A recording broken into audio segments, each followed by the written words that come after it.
Dalam debat, Anies Baswedan bilang saat ini rakyat tidak percaya dengan proses demokrasi dan minim sekali ada oposisi. Menanggapi pernyataan Anies Baswedan, calon presiden nomor urut 2, Prabowo Subianto mengatakan Anies menjadi gubernur DKI adalah contoh berjalannya demokrasi karena saat itu diusung oleh oposisi. Mas Anies.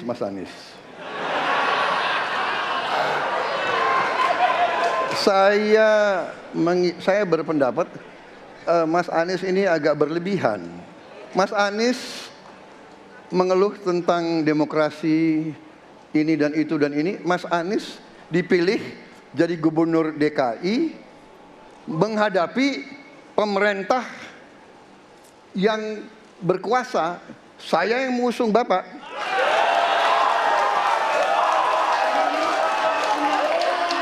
Kalau demokrasi kita tidak berjalan, tidak mungkin Anda jadi gubernur.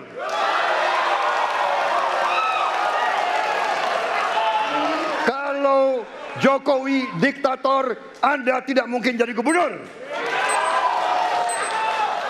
Saya waktu itu oposisi, Mas Anies. Anda ke rumah saya, kita oposisi, Anda terpilih.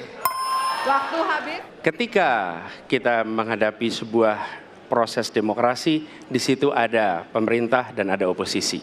Dua-duanya sama terhormat.